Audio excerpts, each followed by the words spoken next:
Leader Mitch McConnell says 2 branches of the federal government are already conducting a robust investigation.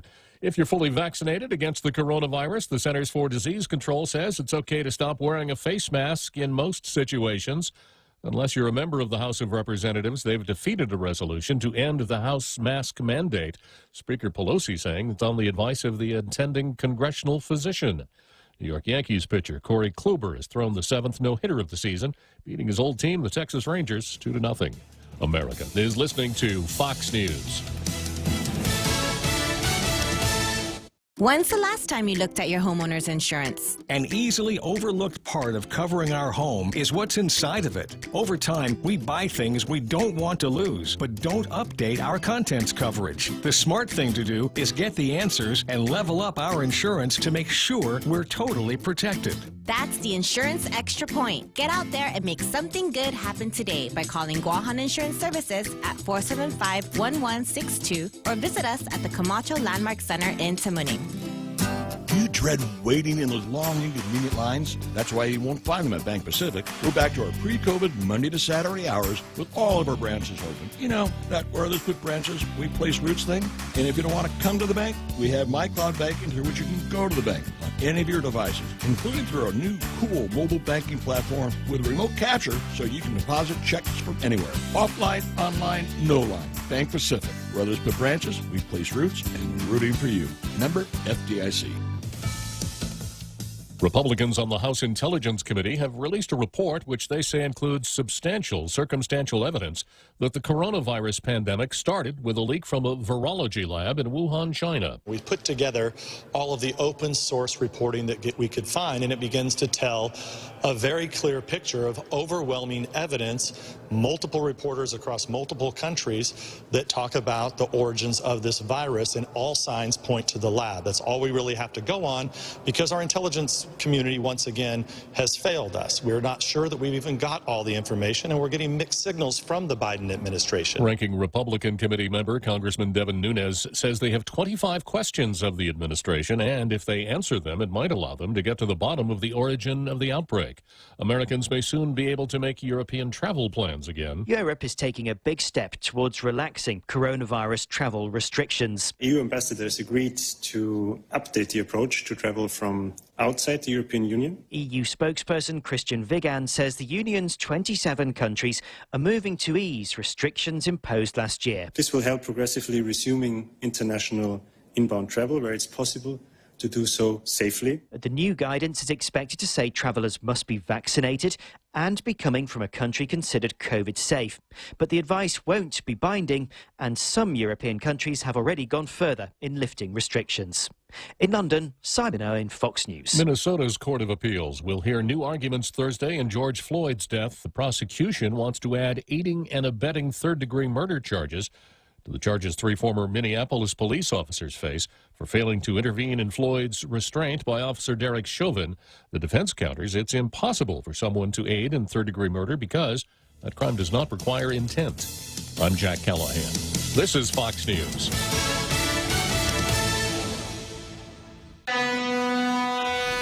Half a day, this is Josh here at APL. Our expertise and extensive network can help you grow your business and reach out to more global markets. As a responsible carrier, APL is also committed to a sustainable future, whether it's protecting the environment or investing our efforts in giving back to the community. Our dedicated teams in Guam, Saipan, and on U.S. mainland are here to support you. Call 588-4651 or visit www.apl.com. Half a day. This is Rocky Martinez, professional heavyweight MMA fighter.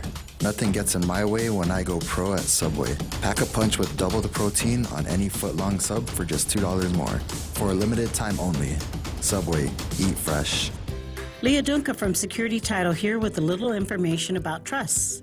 A trust is a legal entity capable of owning property. It can protect property from issues such as lawsuits or divorce and can be used to distribute property and avoid probate. Many trusts start as revocable but become irrevocable when the initial trustees die. Work with your estate planning attorney to see if a trust is a good fit for your family property. Call the professionals at Security Title. We are here to help. Busy week? Mezcla Bistro in Tumon has you covered. Let us take the worries out of your dinner meal planning. Check out our daily specials or enjoy some of your local favorites. Plus, receive a free kids meal with each adult dinner entree purchase Monday through Thursday. Call 969-2652 for more information or to make a reservation at the Grand Plaza Hotel in Tumon. And don't forget, Jack Larimer is live every Saturday night. Mezcla Chamorro Fusion Bistro, a true taste of Guam. Tall Tales with Bob Klitzkie is brought to you by Guahan Insurance Services. Welcome to Tall Tales with Bob Klitzkie, the only show on talk radio where common sense is a lot more common. Phone lines are now open at 888-TALK. That's 888-8255. And now, The Point proudly brings you Tall Tales with Senator Bob Klitzkie. A well-regulated militia being necessary to the security of a free state, the right of the people to keep and bear arms shall not be infringed. A good way to start a show, any show, but certainly Tall Tales, because that's what Tall Tales is all about. So let's see what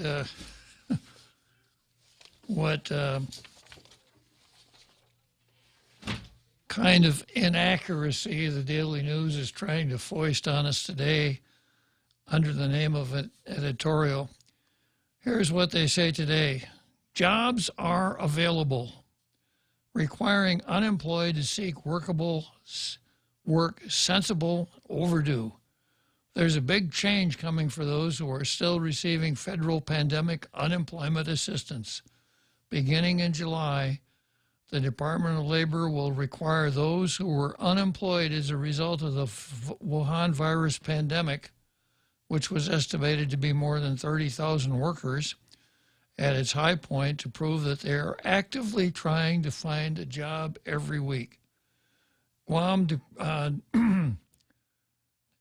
say Guam Department of Labor Director, but he's actually the Director of Labor, David Del Isola, said Governor Leon Guerrero is expected to issue an executive order effective sometime in July, requiring residents on federal pandemic unemployment assistance to actively seek employment to remain eligible for the unemployment checks. The federal government gave states and territories the option of requiring job search for unemployment benefits. Until now, the governor had waived that requirement. The change is needed and overdue. In recent months, pandemic-related restrictions have been eased and more businesses have been trying to fill positions. But some have said it's difficult to find workers because there are many who'd rather not work so they can continue collecting pandemic unemployment assistance. Well, isn't that equality or equity or something? They watched all these government employees not work and collect regular paychecks, so turnabout is fair play. Wow. Yeah, they'd rather get paid to do nothing than seek meaningful employment. The total amount of unemployment payments has been decreasing, but more than 20,000 residents are still on the unemployment assistance.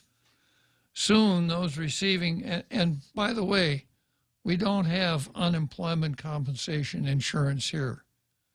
We're the only jurisdiction under the American flag that doesn't.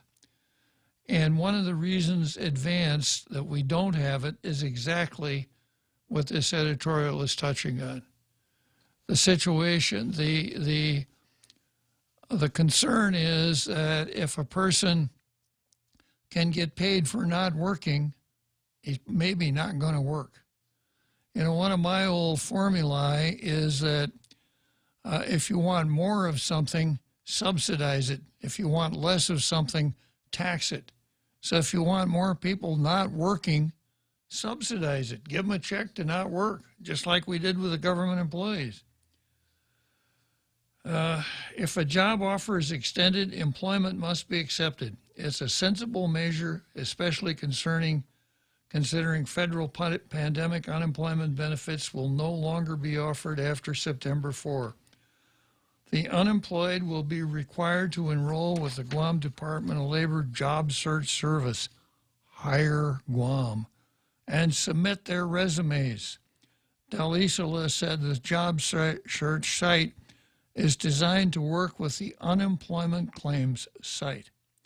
They don't have to use Hire Guam, but if they go out and apply for jobs, they have to get some proof for the employer that they applied, and they need to post that as proof. It's a lot easier to do it all online electronically.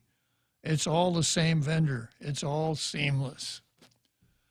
And the unemployed need to know there are many opportunities on Guam to get free job training in a number of fields, many of which will result in immediate good-paying jobs upon completion. Don't wait till a pandemic unemployment assistance well runs dry to take advantage. Well, I agree with the premise here, Civic Daily News, that if you're drawing a freebie from the government, you should have a responsibility to go out and find work. Now, if there are 30,000 people who are unemployed, and as a condition precedent to receiving that unemployment check, they all have to go out and look for a job, it's going to be a real burden for employers. So some employers may have to hire one extra person to provide chits to the people who come in looking for jobs and aren't hired. To whom it may concern, Jack McClukenbot showed up at AAA Inc. on Thursday, the 20th of May, looking for a job. We could not employ him. Your pal, Alan Alvarez Agagi, AAA. So, you know, these papers, these chits are going to be in high demand with 30,000 people out looking for them. And, of course, it would be nice to do it all online. And I doubt that anyone has statistics, but I suspect some of the folks who are unemployed aren't on the internet, making it a little more difficult for the whole thing to work. The fact that it's a little difficult doesn't mean we shouldn't do it. So I think, yeah, it's a good idea to do it. All right, let's see what the Post has to say today. And I'm going to go back to my politically incorrect list. It's a really nice preface to the first item on the card. Residents take on neighborhood safety with chats, patrols. There's a gray vehicle driving slowly past our street. I've seen it pass by a few times now. Comments similar to that have been posted on neighborhood watch programs, chat groups on island as local residents have increased their vigilance in response to the proliferation of gray vehicles. No, that's not what it says. It says, to the more brazen attitudes of thieves. What results is that persons will take it upon themselves to drive around the neighborhood to see if they can find the vehicle and possibly determine if it's someone who is lost or someone who is casing the neighborhood. Another video being shared on social media of a man who climbs into a gated property, walks into the carport, and picks up what looks like a leaf blower. He then walks away with it. They left out a good part of that video. Really? He was wearing a shirt that said, "Fear God." Well, he should. He did not. Yeah. The theft occurs in the middle of the day. There are no vehicles in the carport. The security camera is on and captures the individual who is wearing an aquamarine shirt that we know has the words "Fear God" on the front. gray shorts and running shoes. So running shoes, I guess he's planning his getaway, right? Another set of videos shared a few weeks back showed home security footage of a car stopping near a home and then a man walking down the street, making his way somehow into the gated property to steal solar-powered lights.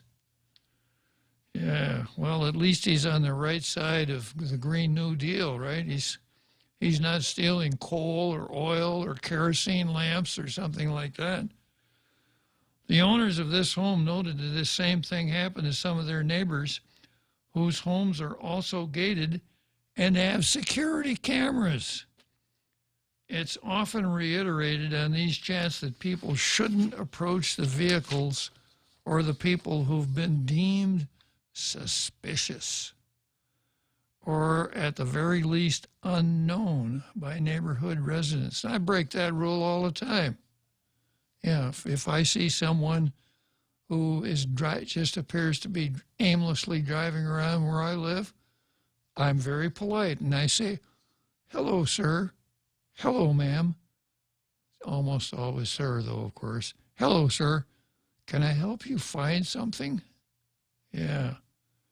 No, I'm just looking for a car that might be unlocked." Well, then you better get out of here because we don't want any car thieves in here. Every so often, a video will pop up of a resident confronting a stranger and asking what they're doing, who they're looking for, and the like. We can't help but wonder if residents are also getting bolder out of frustration over being victimized, even as they do all they can to protect their homes and neighborhoods. Chief of Police Steve Ignacio advised all those who are starting neighborhood watches to use him as an example. When he found out that someone was apparently attempting to steal his motorcycle, he called the nearest precinct and asked them to do random patrol checks on his house. Yeah, unfortunately, that only works for the chief of police. It won't work for anybody else. The Guam Police Department said the Neighborhood Watch program seems to be making a difference in communities where they're active. They haven't released data that shows that crimes have been deterred because of residents' diligence, but some people said they're seeing a difference. One example was the situation at J.A. Camacho Street in MTM. The village's NWP has started patrols in the village, and they've seen a difference on their street, which has been called, quote, a war zone, according to program coordinator John Martin. Martin said he and other residents now patrol the street and other areas of their village, including the zombie hours. And people say it doesn't exist. The zombie hours. And they believe they're making a dent in deterring would-be criminals, if not zombies. I've yet to see one. We know that GPD officers are patrolling the streets when they're not doing patrol checks at the chief's house. But we also know the police department is short on officers, and those patrols don't happen as often as residents feel is needed to protect the community.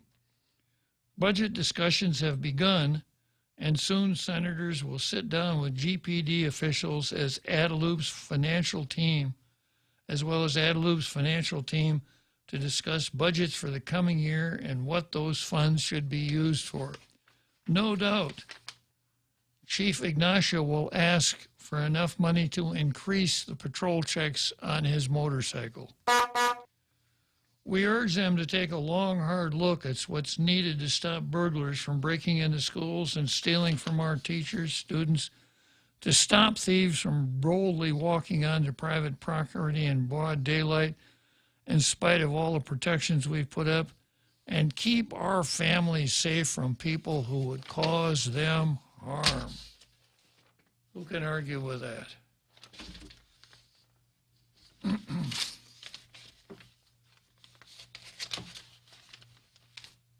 Okay, let's move right straight to the card.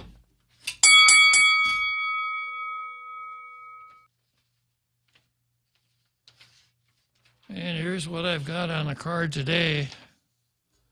I've got Tall Tales versus the Insular Cases myth, which I think needs to stay on the card for a while in light of Robert Lynn's statement, it's easier to believe a lie you've heard 1,000 times than the fact you just learned.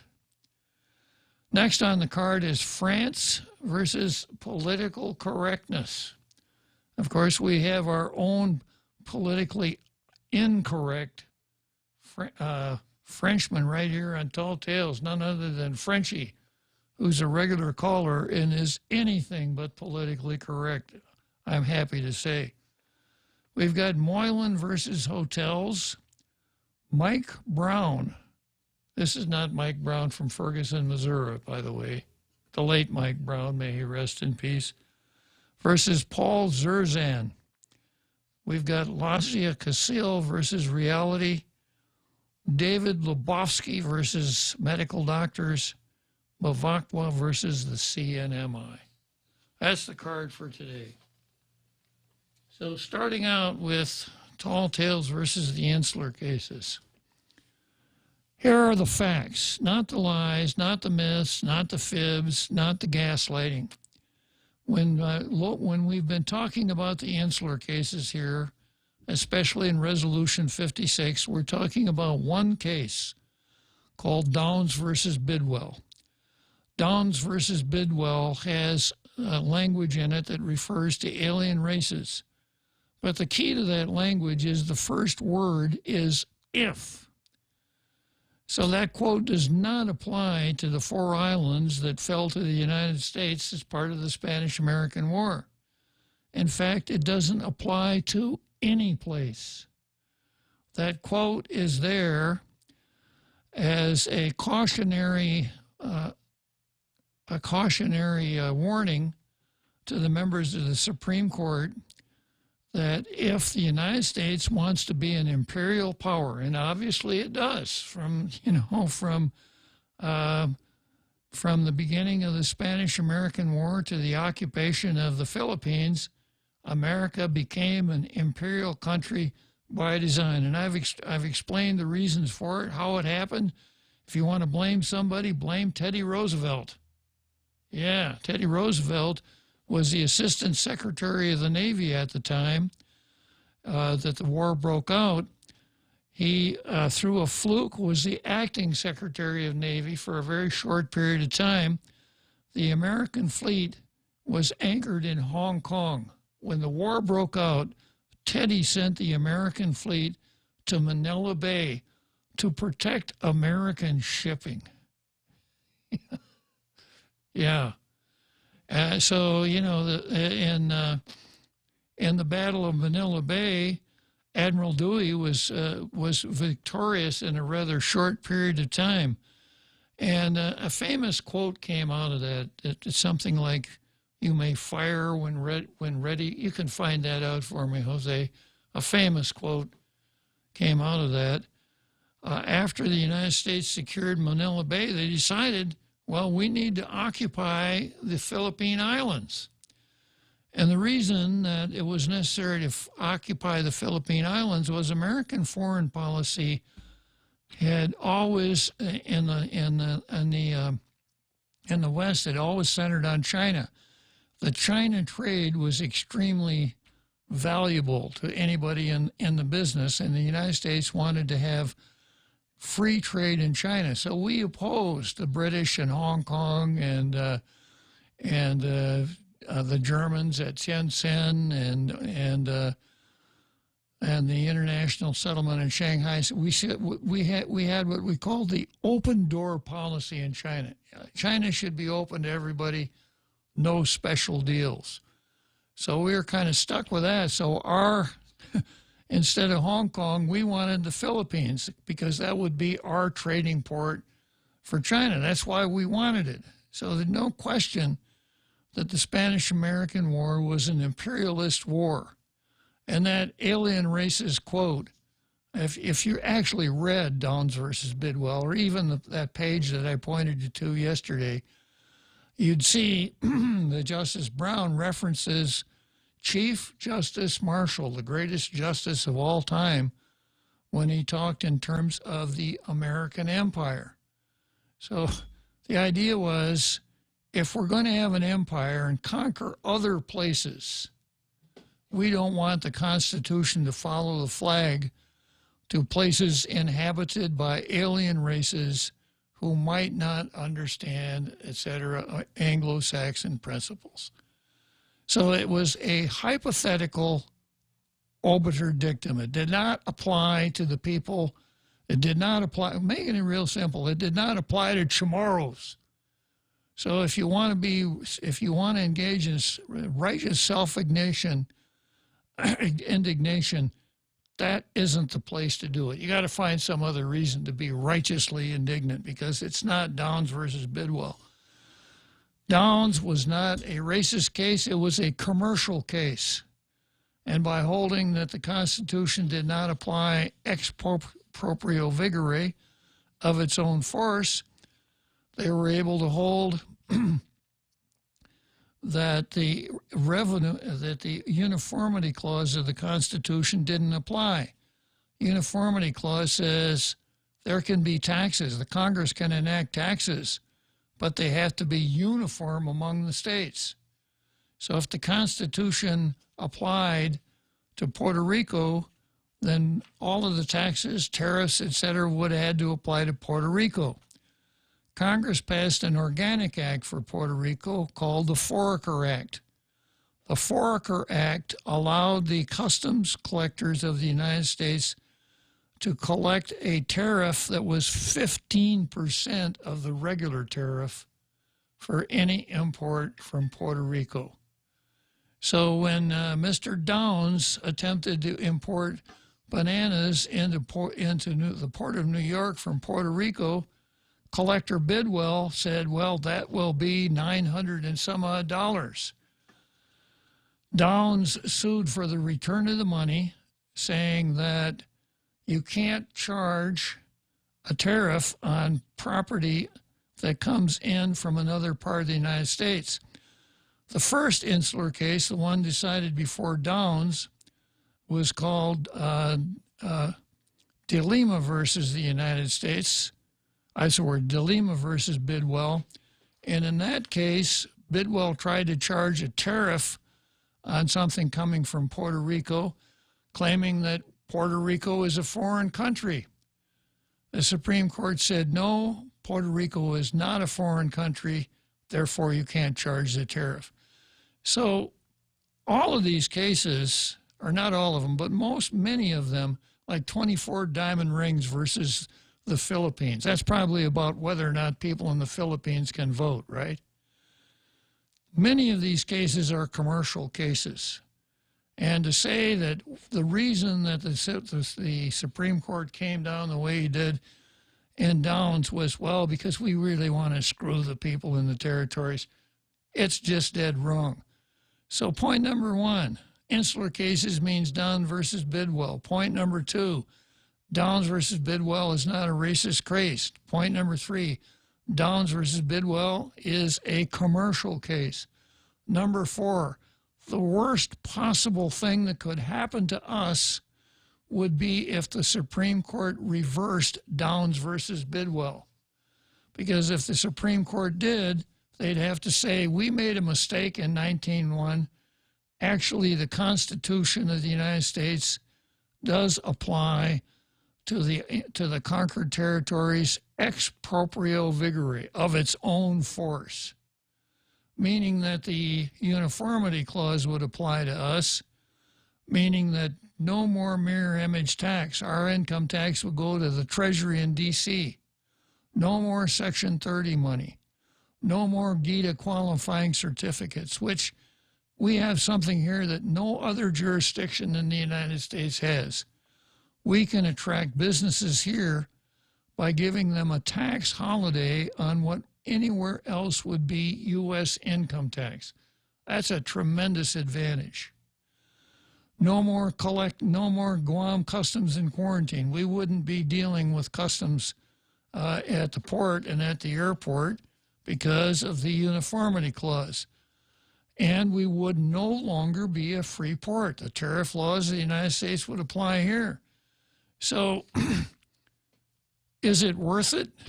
Was it worth it, Tina, to go in and slander the Navy by taking something completely out of context and using it to ding the Navy as though they were calling the people of Guam savages in the recent and during the naval occupation? Is it worth it? Is it worth it to gaslight people on the insular cases by saying, you know, the Navy called us savages, the insular cases said we're not fit to be Americans? This is all false. It's all, you know, if you knew what you're doing, it's a lie. I don't even know if you knew what you're doing. But in any case, it's really a bad way to set public policy.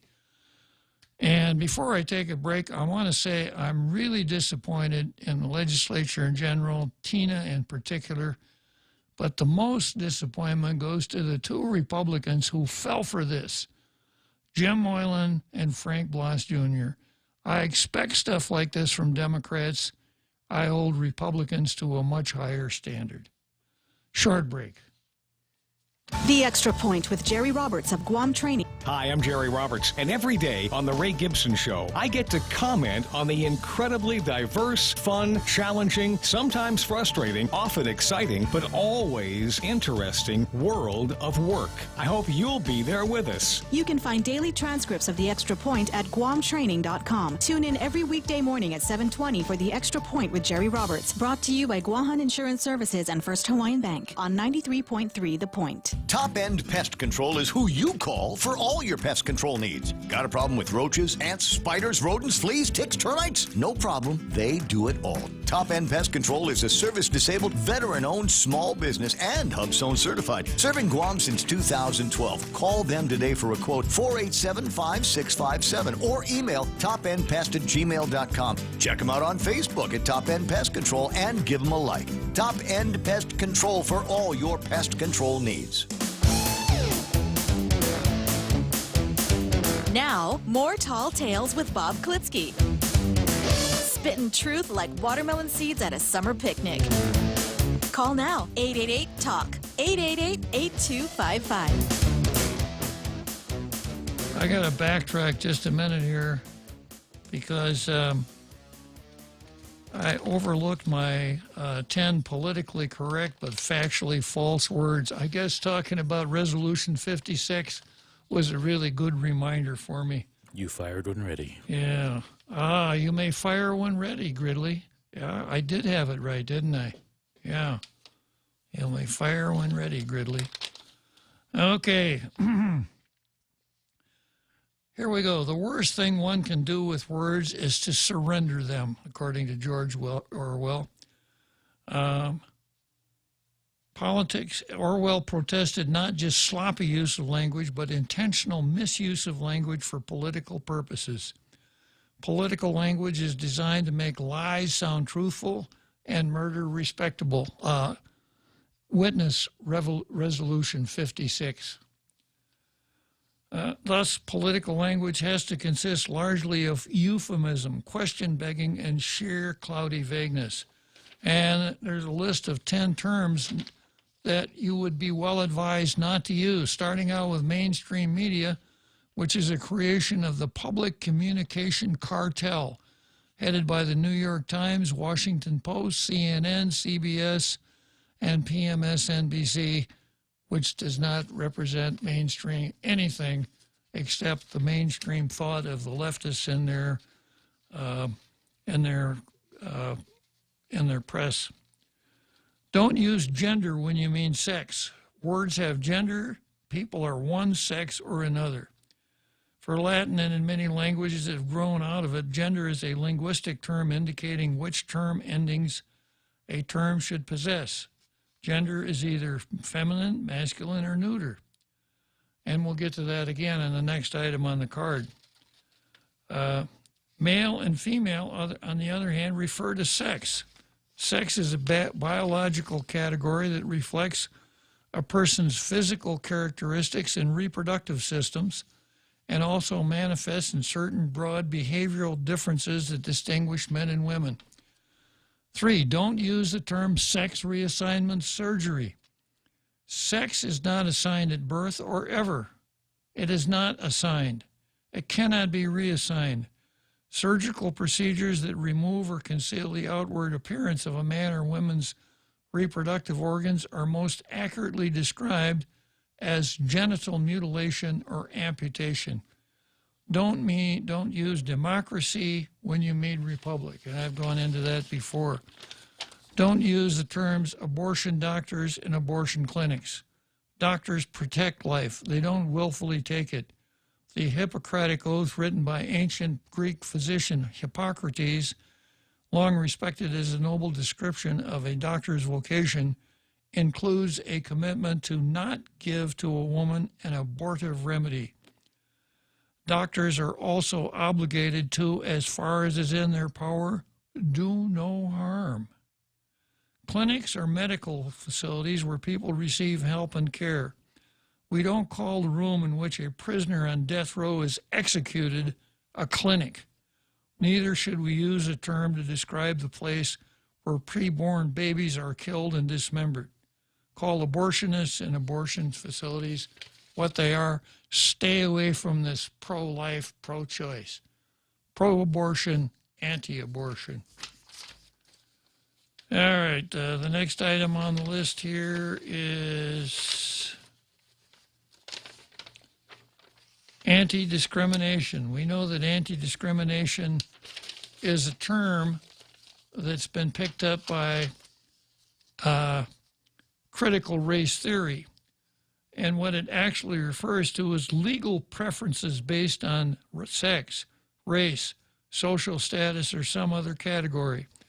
Brigham and Women's Hospital in Boston, for example, released an anti-racist agenda for medicine earlier this month that would provide preferential care based on race for Black and Latino patients. This is supposed to be anti-discrimination. Undocumented immigrant. Undocumented is a term used by people who don't want to call breaking immigration laws illegal. Don't use it. Alien is fine. Illegal alien is fine. Equity or equality, when you mean the other. Equity and equality sound similar, but have widely different implications. Noah's Webster defines equality as the same degree of dignity or claims as the equality of men in the scale of being and equality of rights. Equity has traditionally been a common legal term referring to civil remedies. It can also mean the impartial distribution of justice. But in the jargon of identity politics, equity describes a policy that recognizes each person has different circumstances and allocates resources and opportunities needed to reach an equal outcome. Just like anti-discrimination. Number 9, the newest item on the list, cisgender, C-I-S-G-E-N-D-E-R. Cisgender is an unnecessary word and assumes that sex is a human choice. A cisgender man is a man. A cisgender woman is a woman. You are a cisgender man, Jose. My cis is a female. Okay, only added to the Oxford Dictionary in 2015. Cisgender was invented to represent the opposite of transgender in the 1990s. So I'm just a man. What I've never found out what cis means, spelled C-I-S. Yeah. Not S-I-S. No, it's C-I-S gender, cisgender. What does the cis stand for? I don't know, Just but the meaning of the word is a non-transgender male. So you could be a homosexual cisgender man. In fact, I think you'd have to be a cisgender man to be a male homosexual. But you see, this really gets mixed up, right? Extremely. Yeah. So the word cisgender need not be in your vocabulary. It's one of these things. It's very Orwellian. It traps you into thinking that there really is something to this idea that a person with male plumbing, if he really wanted to, could be a transgender female. And if you were a transgender female, then you couldn't say that he's a cisgender man. Yeah. I refer to the whole mess as sexual anarchy, a complete abandonment of anything that looks like organization or rules. Well, I identify as a platypus, which makes you a cis mammal. Okay, the duckbill platypus, right? There you go. You sound unique. I remember one time that I was in a debate dealing with a government agency that really isn't a government agency. And I heard someone say, you know, we're neither fish nor fowl. And my suggestion was then you should put a duckbill platypus on your agency's coat of arms. I actually saw a duckbill platypus when I was down under one time. They're just little fellas about this long. Really? Yeah. They're the mammals that lay eggs, right? They're mammals that lay eggs. They've got a big flat bill that kind of looks like a duck's beak. They've got webbed feet. They really can't decide what they couldn't decide what they wanted. I guess that's a symbol, you know, for the 21st century. The duckbill platypus. We really can't decide what we want to be. Okay, moving on. Next item on the card is France versus political correctness. And I'm really glad I got this. Fortunately for me, a tailgater horned in and brought my attention to this, right? France bans schools from using gender-neutral words in French. Says it's harmful. Académie Française also said that gender-inclusive words are harmful to the practice of the French language. Well, I don't know that people use this anymore, but when I was a youngster, maybe not so youngster, there was a phrase that applied right on point here. 50 million Frenchmen can't be wrong. So if any time now it makes sense. Yeah, something any time something dealing with the nicest parts of French came up, you know, boy, this is really great French wine. Do you like this French wine? 50 million Frenchmen can't be wrong, right? And I know that Frenchie is not number 50 million and one, right? Couldn't be. The government of France has directed schools across the country to stop using gender-neutral spelling of words, saying the practice threatens the existence of the French language. Très joli, I say. The ruling, according to a news website, was issued last week by the country's education ministry, which aims to put an end to the use of midpoints that include both feminine and masculine endings to words. Académie Française, also known as the French Academy, this is kind of like Crystal Paco San Augustine. Yeah, Académie Française, also known as the French. We wouldn't know that had it not been for that translation, which is entrusted for the preservation and promotion of the language, also said the gender-inclusive words are harmful to the practice and understanding of the French language. In French, nouns, pronouns, and adjectives reflect the gender of the word, just like I was telling you during the 10 big ones. For example, the French word dirigeants means leaders, but has a masculine tone to the word. Well, that's obviously sexist, patriarchal, something like that would never go over with woke people, right?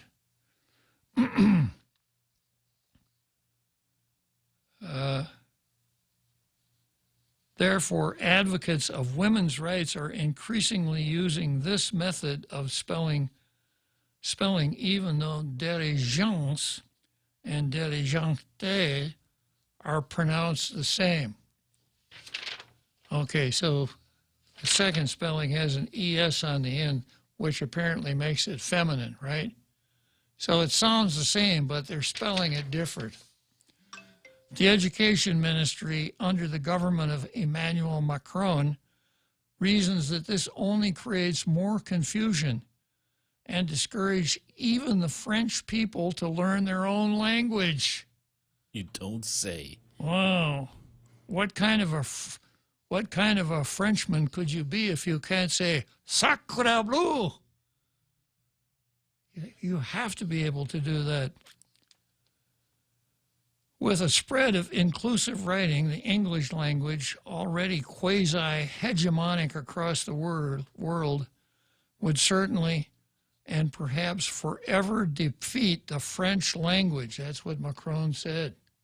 You can't let English, being the quasi-hegemonic language of the world, defeat the French language. Because, you know, and the French language is very valuable. It is the language of diplomacy. If you want to get a good paying in the United States Supreme Court, as you were, United States State Department, you better be able to parlez-vous français, or you ain't going to get a job. Not a good one.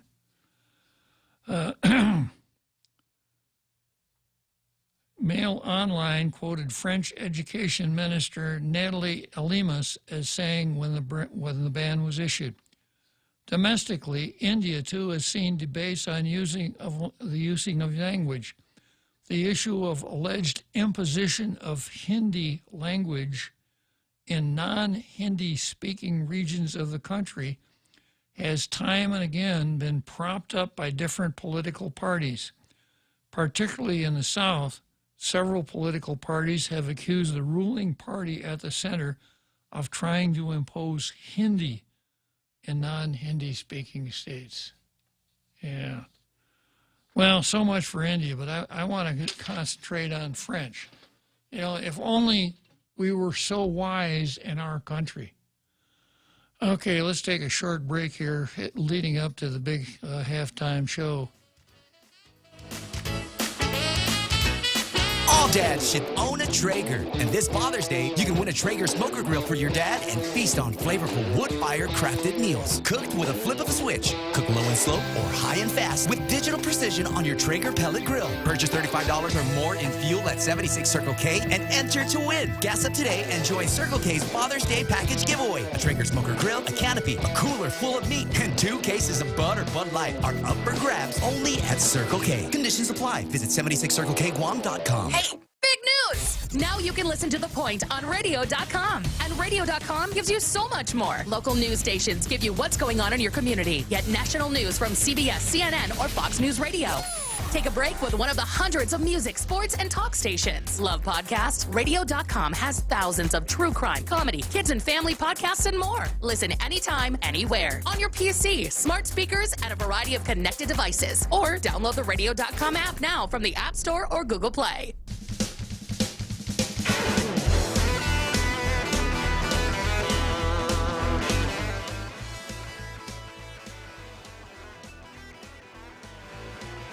Okay, so here we go, back again on Tall Tales. I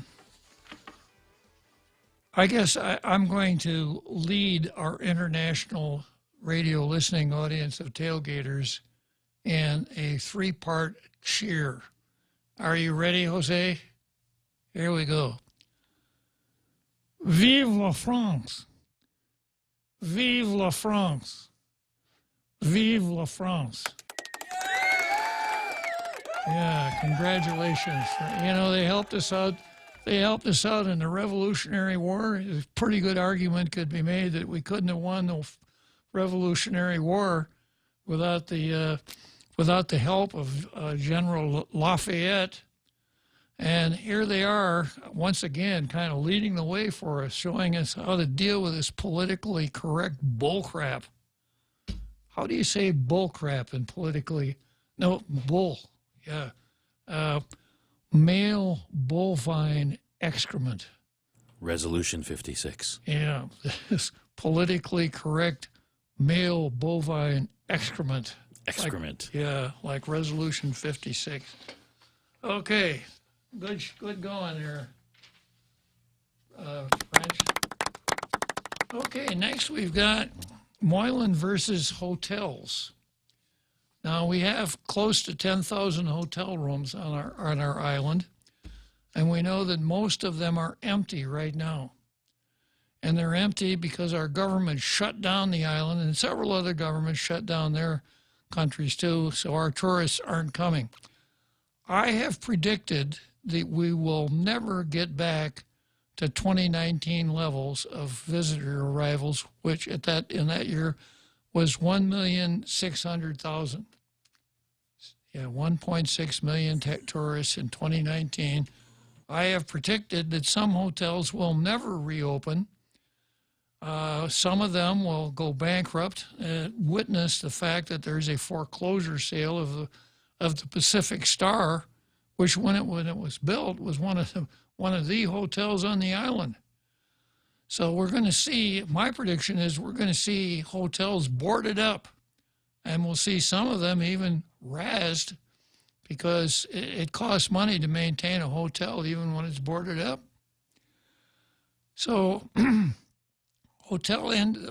being in a hotel, owning a hotel on Guam right now isn't exactly the best investment you could have. Jim Moylan to the rescue. This is what Jim Moylan says. We recently visited the abandoned parking lot in Tumon. The abandoned parking structure at that site is the former Royal Palm Hotel. The new owners are from Taiwan, and they have their sketches of a boutique hotel. I'm not exactly sure, but their idea for the purchase of the property was for hotel rooms. I'm going to read the first part there again. I'm not exactly sure. Lawmakers on Wednesday heard public testimony on Moylan's Bill 66, which would extend the existing special hotel qualifying certificate, making the tax break program available until 2024. The special qualifying certificate law was passed in 2014 in connection with the GVB's Vision 2020 plan, which had the goal of adding 1,600 new hotel rooms to the island by 2020 to support as many as 2 million visitors per year. That was last year. I don't think we made it. I don't know that we even had 20,000 visitors last year. Guam currently has 8,996 hotel rooms before the pandemic shut down, and received a record 1.6 million visitors during fiscal 2019. A special qualifying certificate, which must be approved by the governor based on a recommendation from GITA, gives tax breaks for new hotel construction and for adding rooms to existing hotels. The maximum tax break is 10% of the construction costs. Eligible developers have option of 1, 50% of BPT tax rebate for 20 years. 2, 75% income tax rebate for 20 years. Reflecting back to Resolution 56, Tina, the only reason that we can offer a 75% income tax rebate for 20 years is because of Downs versus Bidwell, those hated insular cases, Tina. No! Another option would be 100% of property tax rebate for 10 years. Another possibility is 100% use tax exemption to be applied within the first year after the occupancy permit is issued. According to the law, developers are required to make a community contribution of 0.5% of the total hotel construction costs. Only 340 hotel rooms were built under the Special Qualifying Certificate program at the Tsubaki Tower, which opened last year. And the program is scheduled to expire at the end of this year, with Guam's 1,260 hotel rooms short of the goal. So right now, we're 1,260 hotel rooms short of the goal. So we have, what did I say here?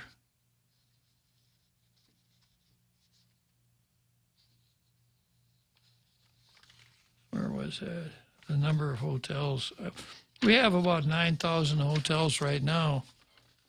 Most of them are empty, but we need to have 1,260 more hotel rooms to reach our goal, which we're never going to reach. So here we are. We have a situation where we have too many hotel rooms. If anybody that owns a hotel could convert his hotel into something else that would make a profit, run the numbers, do the math, we wouldn't have 9,000 hotels. Lubang Towers is one that converted rooms to condominiums. Yeah, people are doing it. Hotels are doing it. What's that one in Manilao? Yeah, that Ladera. One too. Ladera Towers too. Yeah. But, if hoteliers could convert their hotel rooms into ice cream stands and the profits would be enough to recover the cost of conversion, they do it. Because there's no sense owning a hotel where all the rooms are empty. So there you are sitting with Hotel California. All your rooms are empty. You don't see any improvement on the horizon. You're bleeding capital because you got to keep paying all your fixed costs. You cut your labor costs down, but you got to keep paying all your fixed costs. So then Jim Moylan comes along and says, I know things are tough on you guys, but what you really need is a little more competition. No! So I'm going to subsidize the building of new hotels. So, of course, anybody who builds during this economic climate is not going to build another Tsubaki Tower. He's going to build a Motel 6. And he's going to keep his rates as low as possible so as to be competitive. And I'm sure this just overjoys the people that are in the hotel business right now. Jim, this is not what we need at this time. However, I'm going to give Jim a break.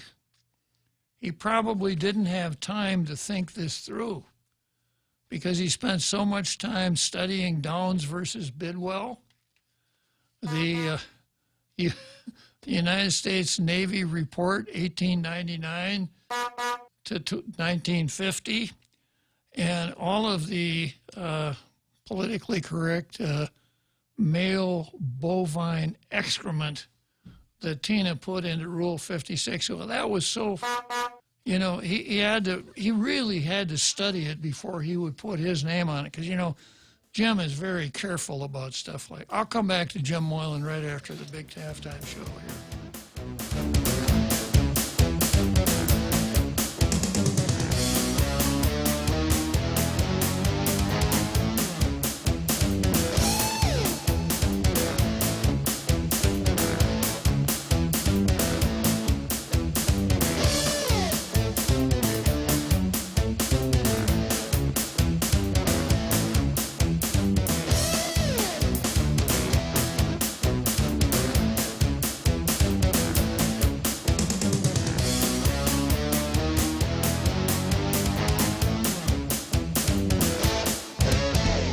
The Point is KUSG, Hagåtña, Guam, 93.3 FM and 104.3 HD3.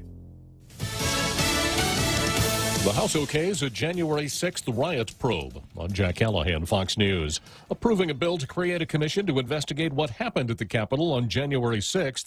35 Republican representatives joining the Democrats in voting for the bill.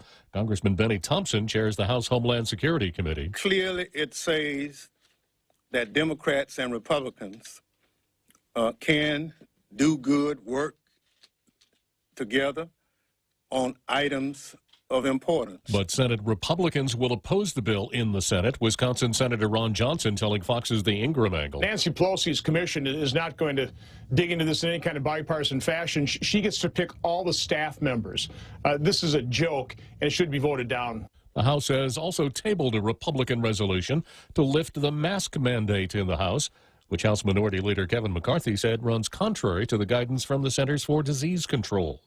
The latest violence at the Gaza Strip has entered its 10th day. President Biden phoned Prime Minister Netanyahu yesterday to tell him he expected to see a significant de-escalation. But Prime Minister Netanyahu later said the Israeli response will continue. You can either conquer them, and that's always an open possibility, or you can deter them. And we are engaged right now in forceful deterrence. A Hamas leader says he believes international pressure will bring a ceasefire in a day or two. Texas has carried out the first state execution in 10 months, giving Quinton Jones a lethal injection last evening for the beating death of his 83-year-old grand aunt. There were no media witnesses to the execution. The Department of Corrections saying they simply forgot to bring the waiting reporters into the witness area. Crowds gathered in Elizabeth City, North Carolina last night protesting the decision not to charge sheriff's deputies in the shooting death last month of Andrew Brown Jr.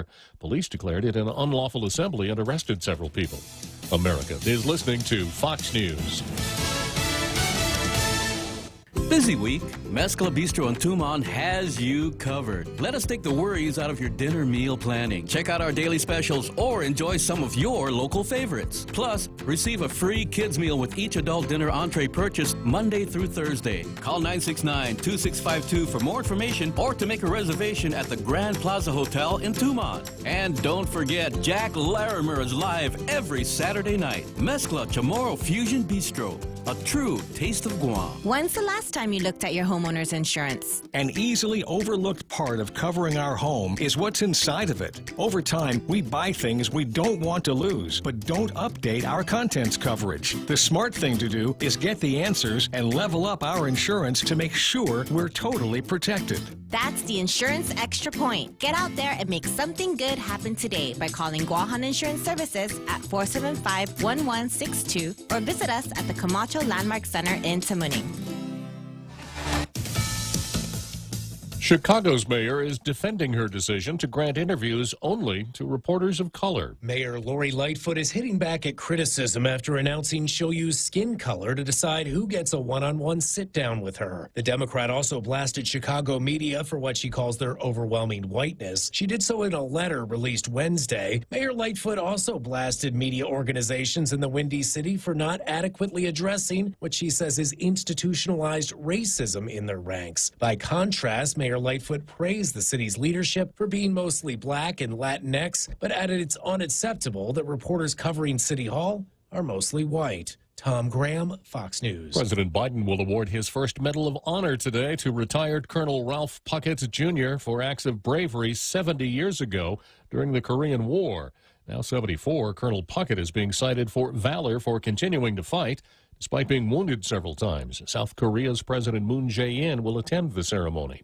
A South Carolina corrections officer may find herself on the inside looking out after being arrested for smuggling. It may have been more than just bubble gum inside of the blow pops that 39-year-old Dana Fisher was bringing into the Ridgeland Correctional Institution. Warrants showing the woman who worked at the facility as a sergeant has been charged with distribution of methamphetamines. It was a contraband officer who noticed the wrappers looked a little off, and when the lollipops were tested, they came back positive for drugs. Investigators are now looking at other candy she brought into the prison. Fisher was fired after her arrest and had no attorney listed. John Saucier, Fox News. For the second night in a row, there's been a no-hitter in Major League Baseball. Ground ball to Gleyber Torres, and that'll do it. A no-hitter for Corey Kluber. The call courtesy of the Yes Network as Corey Kluber of the Yankees shuts out the Rangers 2-0. Kluber has won the Cy Young Award twice, but this is his first no-hitter. I'm Jack Callahan. This is Fox News. Do you dread waiting in those long, inconvenient lines? That's why you won't find them at Bank Pacific. We're back to our pre-COVID Monday to Saturday hours with all of our branches open. You know, that where others put branches, we place roots thing. And if you don't want to come to the bank, we have MyCloud Banking through which you can go to the bank on any of your devices, including through our new cool mobile banking platform with remote capture so you can deposit checks from anywhere. Offline, online, no line. Bank Pacific. Where others put branches, we place roots and rooting for you. Member FDIC. Leah Dunca from Security Title here with a little information about trusts. A trust is a legal entity capable of owning property. It can protect property from issues such as lawsuits or divorce and can be used to distribute property and avoid probate.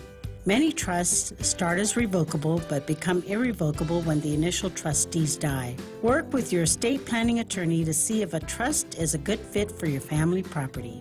Call the professionals at Security Title. We are here to help. All dads should own a Traeger. And this Father's Day, you can win a Traeger smoker grill for your dad and feast on flavorful wood-fire crafted meals. Cooked with a flip of a switch. Cook low and slow or high and fast with digital precision on your Traeger pellet grill. Purchase $35 or more in fuel at 76 Circle K and enter to win. Gas up today and join Circle K's Father's Day package giveaway. A Traeger smoker grill, a canopy, a cooler full of meat, and 2 cases of Bud or Bud Light are up for grabs only at Circle K. Conditions apply. Visit 76CircleKGuam.com. Off a day. This is Rocky Martinez, professional heavyweight MMA fighter. Nothing gets in my way when I go pro at Subway. Pack a punch with double the protein on any foot-long sub for just $2 more. For a limited time only. Subway. Eat fresh.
Another great halftime show here on Tall Tales. We do it every day at 1700.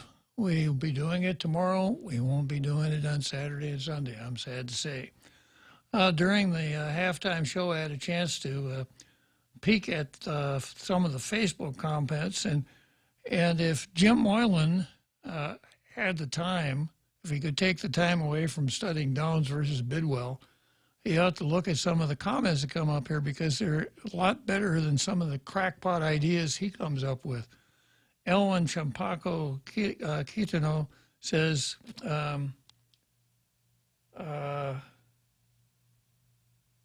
Manamco from Asia can stay, or let me go back a second here. Yeah, he says GovGuam should buy the Pacific Star and turn it into a hospital for only the Manamco and just expand going Tranquilidad. It's not a bad idea if we had the money. And then Peter Santos says use the hotel rooms as document storage if they're fireproof. And Peter Santos comes along and also says Jim is the bad idea fairy. So I guess a little kid might wake up in the morning, look under his pillow and find one of Jim's bad ideas. Took the tooth and left a bill. took the kid's tooth and left a copy of Resolution 56. Yeah. And then Pete goes on to say Jim is 1/4 baked. Not half baked, he's 1/4 baked, if that. And then Elwin comes back and says, and Manamco from Asia could stay in the Pacific Star when they came on medical tourism. There's something to be thought about there, you know. I suggest they stay away from one floor, though. Yeah, you'd have to seal off the 19th floor, of course. Yeah, so, you know, and for this is the time, if you're going to do something, this is the time, because hotels will be out there on what's known as a fire sale. You'll never get a better bargain on a hotel right now than when it's empty with a very dim future ahead. And then, of course, Jose Martinez comes along and comments on the document storage idea, calling it a potential towering inferno. It's a joint product. It's a joint project with Gita and their film industry. Yeah, movie making on Guam, right? And let's see, I thought there was another good one here. Elwin comes back and said a primary geriatric U.S. care center in the Western Pacific. All expats are welcome. Yeah, if you could, do the research and tie that in with veterans benefits, some of the Social Security benefits. And, if you are Medicare eligible, if you're over 65 or over, and you're living in the Philippines and you need to go to the doctor, get out your wallet. I don't know how prevalent that is, but I have met a person here who's an expat who comes to Guam regularly, I think, to pick up his Social Security check or something else like that. Could be. And then goes back to the Philippines. Yeah. But he stays homeless while he's here because he doesn't own anything here. Except for, I think, a P.O. box. Yeah. Well, there's a market there that needs to be tapped. And these are all better ideas than Jim Moylan's idea of introducing competition, building 1,250 more hotel rooms to reach our goal when most of our hotels are standing empty. All right, next item on the card, Mike Brown versus Paul Zerzan. And once again, this is our own Mike Brown. This is not anybody from Ferguson, Missouri, right? Hands up. And here's what Paul Zerzan sent into the paper a little while ago. All entitled to vote on Guam's future political status. According to Wikipedia, the Organic Act that granted citizenship to the people of Guam was a response to a request from the government of Guam for such citizenship. Well, close, because there really wasn't a government of Guam before the Organic Act. Organic Act created the government of Guam. What we did have was a Congress, and the building that we have down there that we call the Congress Building, that was built before the Organic Act as a meeting place for our bicameral Congress. And the members of the Congress were elected. It was created by the naval governor by order, not by federal statute. And in 1948, they petitioned Congress to grant American citizenship to people living here and to provide an Organic Act, a civil status. So that's where it came from. And then in 1949, there was a kerfuffle that arose when a gentleman named Abe Goldstein was subpoenaed by that legislature to testify. He was to testify on this point. The rules in Guam at the time, the naval government rules were that only local people, only Chamorros could go into business. And it was alleged that Abe Goldstein had a dry goods store, had his own business. So the members of the legislature wanted to examine him. So they subpoenaed him, but he would not answer their questions. So they asked the naval governor at that time, this guy's in contempt of the legislature, punish him. And the governor said, you ready for this? The governor said, no way, Jose. What? It wasn't me. No, it was a different Jose. But the governor said he wouldn't do it. And then that legislature, that Congress walked out. And the governor called them back and he said, no, we ain't coming back. And Carlos Taitano, who had been in the Army an officer in the Army Air Force, had made friends with a couple of reporters in Hawaii, had a deal with them. If any news comes out of Guam, I'll give it to you and nobody else. You'll get the exclusives. So he sent it off and it made national press. And that's how we got the Organic Act. And the picture of Harry Truman signing the Organic Act surrounded by a group of old folks, and Carlos Taitano is in the picture. Now, I don't think Michael Bavaco would take my word on this, but I don't think Carlos Taitano was whispering in Harry Truman's ear, Harry, don't sign it. Please don't sign the Organic Act. Please don't give us civil government and citizenship. We don't want it. We want self-determination. I don't think that's the way it went down. Anyhow, that's how we got our Organic Act.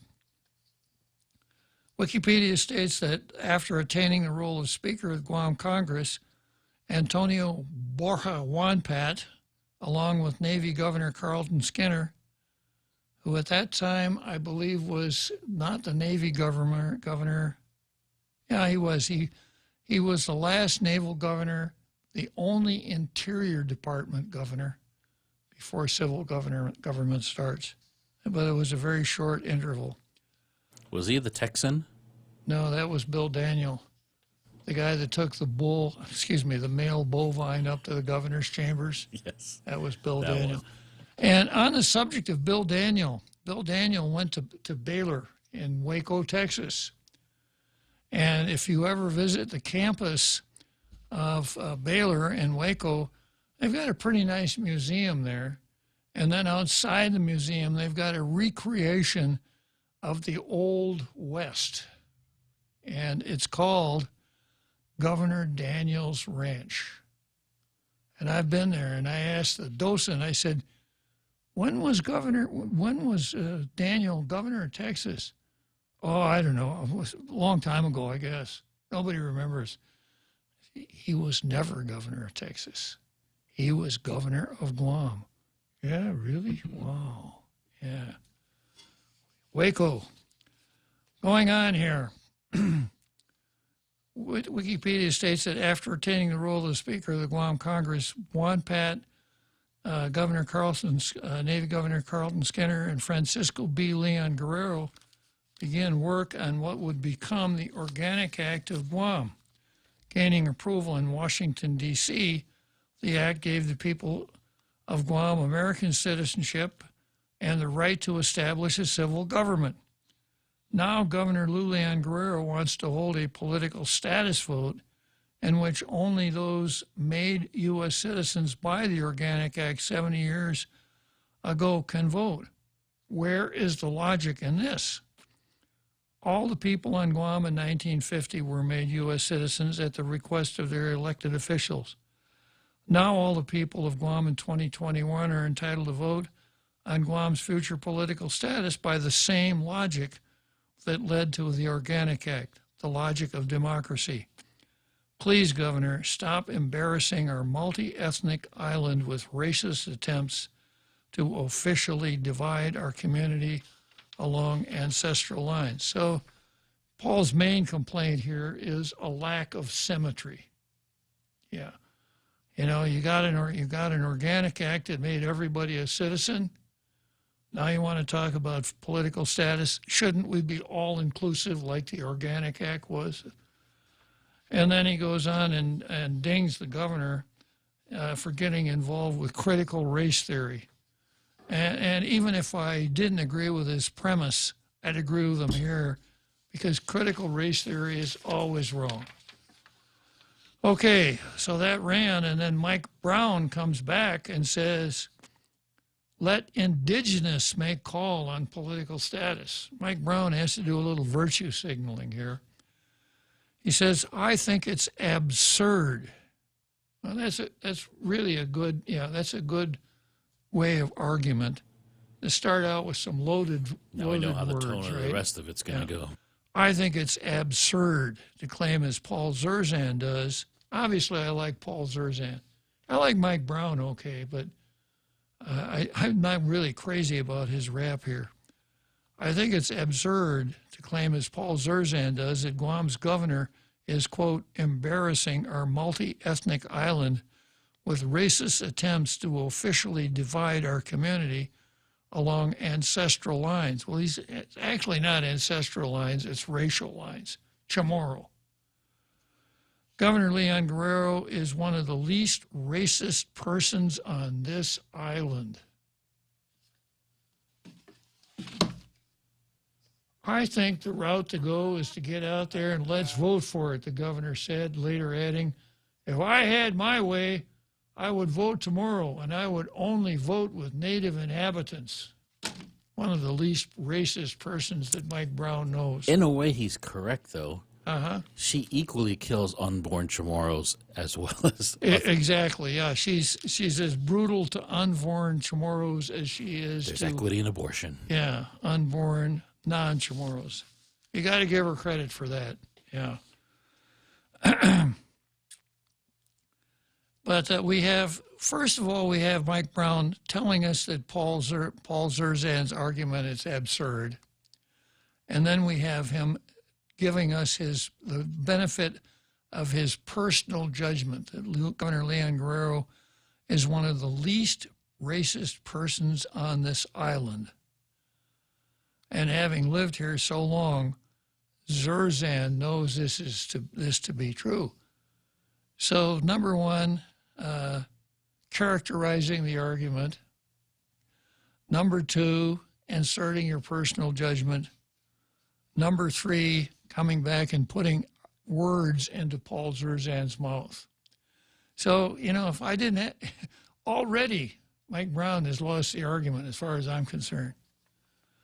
To allow people with zero ancestral ties to this beautiful island to have a say in its future political status is tantamount to letting people you invite into your home tell you when and what color your house should be painted. That's a great analogy. Yeah. Zero ancestral ties. Now, these are not ancestral ties. When we started out with this whole political status thing, it was always Chamorro. And we have, if you look at the Commission on Decolonization, it's the Commission on Decolonization for Chamorro self-determination. And the word Chamorro was always part of the rap until Rice versus Cayetano came along. And then we decided, well, not Chamorro, but people who attained their citizenship by the enactment of the Organic Act in 1950. That's who we're talking about. And all but, like 150 of those people just happened to be Chamorro. Now, I know they all weren't, because I told the story the other day about my wife's grandma, who was the daughter of Matkas Untalan, a famous, what they used to call filibustero from the Philippines, a rebel rouser, who was exiled. We didn't know, but he brought his wife. So Lou's grandma was one quarter Filipina. Yeah. Or 1/8. Yeah, 1/4. Yeah. And I heard Simon Sanchez talk about his father, or his grandfather, the first, Simon Sanchez the first, whose parents came here in the 1890s from the Philippines. And the grandfather was born here, spoke Chamorro, grew up here, et cetera, et cetera, et cetera. So there were a handful of people like that benefited from the enactment of the Organic Act. But the vast bulk of them were Chamorro, and that was the intent, the self-determination of Chamorros. And then they dumped that definition and went with the Rice versus Cayetano definition, hoping to skirt the constitutional boundary.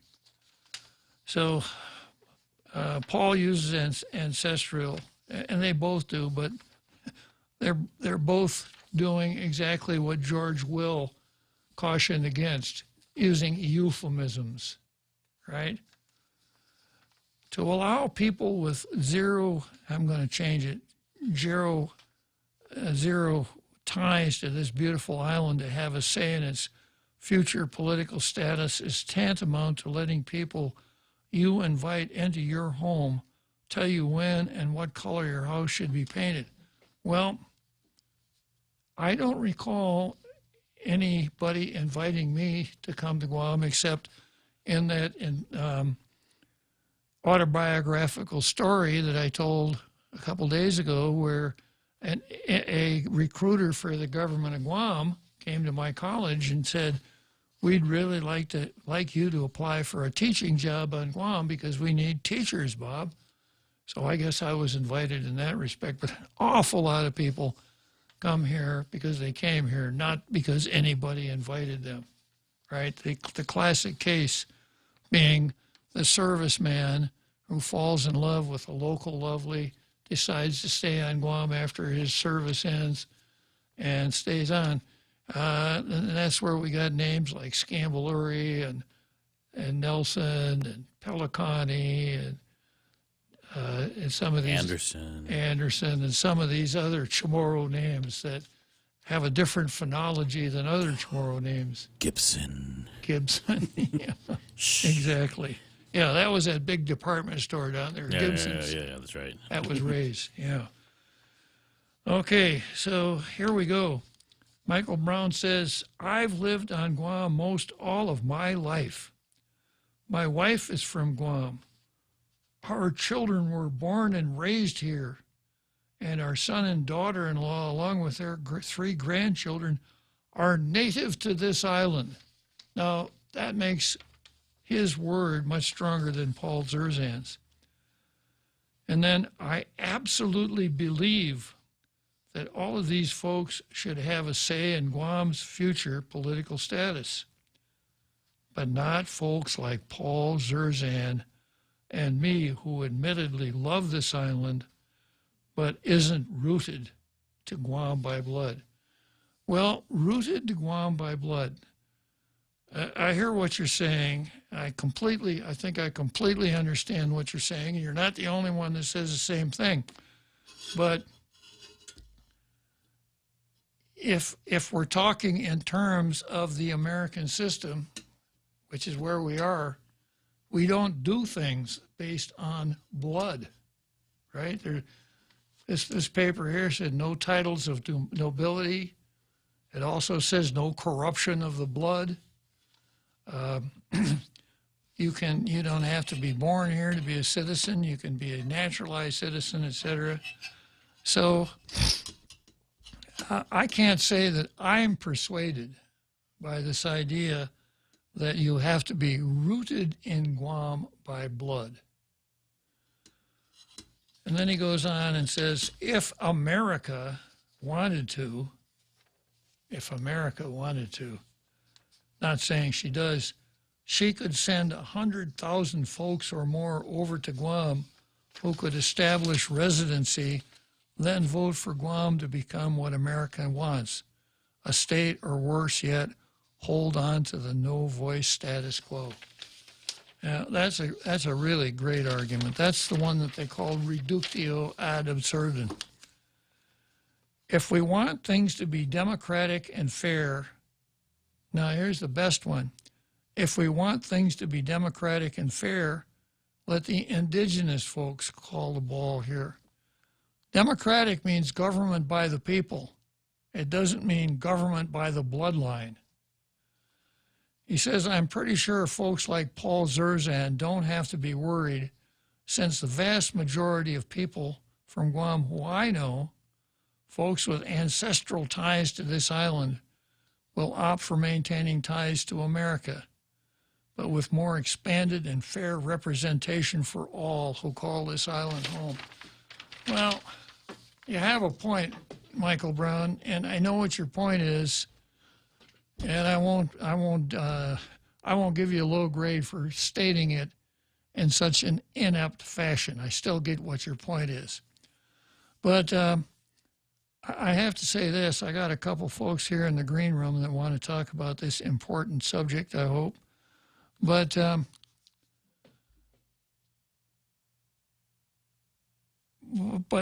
there are some problems with this bloodline thing. First of all, I remember a guy named René Descartes who said, cogito ergo sum. I think, therefore I am. I think, therefore I am. So I am. I'm a person. And as a person, I see myself as the equal of any other person, so long as I have a legal right to be in the place where I'm at, whether it's California or New York or Guam or wherever else. So in that respect, I don't like this bloodline idea, because what it says is certain bloodlines rank above certain other, and this is racism. That's what we call it, racism. Mine's pretty diluted. I'll admit that. Your blood. I'm a poi dog. Okay. Am I on the lower end of this spectrum? Probably, yeah. Okay, so I'm going to go to the seventh inning stretch, and then I've got the most dangerous man on the internet, R. Carl. And then a gentleman named Rudy Magallanes on Brown versus Zerzan. And my recollection is that the name Magallanes translates to Magellan in English, right? He will speak on that. Yeah, so he will help us discover the truth here. Okay, seventh inning stretch. The Extra Point with Jerry Roberts of Guam Training. Hi, I'm Jerry Roberts, and every day on The Ray Gibson Show, I get to comment on the incredibly diverse, fun, challenging, sometimes frustrating, often exciting, but always interesting world of work. I hope you'll be there with us. You can find daily transcripts of The Extra Point at guamtraining.com. Tune in every weekday morning at 7:20 for The Extra Point with Jerry Roberts, brought to you by Guahan Insurance Services and First Hawaiian Bank on 93.3 The Point. Need to finish the job or start one the right way? Get the right stuff at East West Rental Center. You can switch to easy mode using industrial strength equipment. With years of experience helping builders, East West Rental gives you exactly what you need. Tools for landscaping, concrete, lifts, trucks, tables, tents, chairs, water blasters, excavators, forklifts, air compressors, and more. Call East West Rental Center at 646-1463 or visit them in Upper Tumont. Open Monday to Saturday from 7 to 5, Sundays 8 to 5.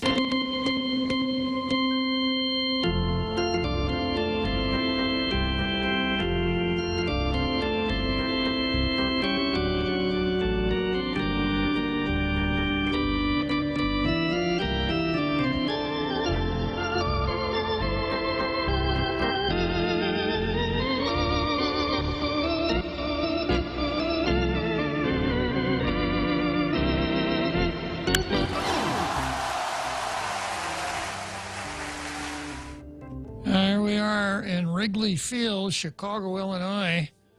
I've been to Wrigley Field, and I was not from Chicago. I wasn't born in Chicago. I didn't grow up in Chicago.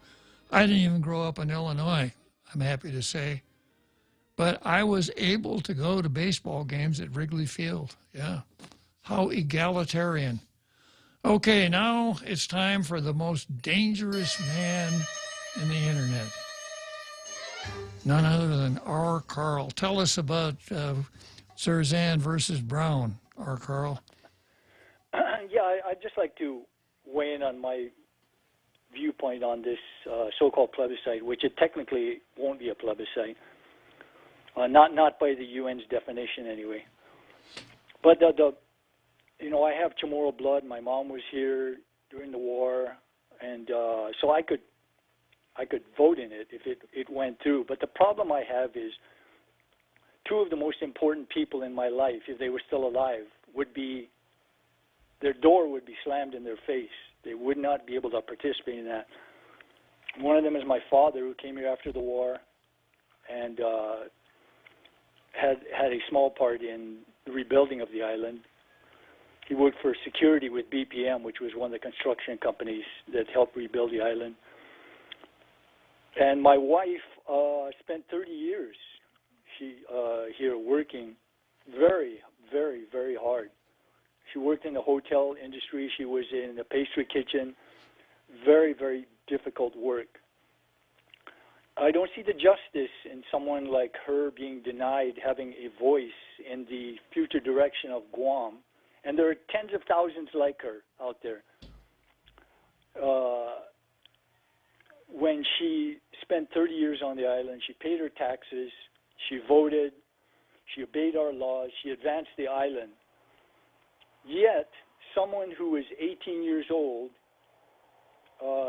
just for the fact of having some kind of Chamorro bloodline, would have priority over her.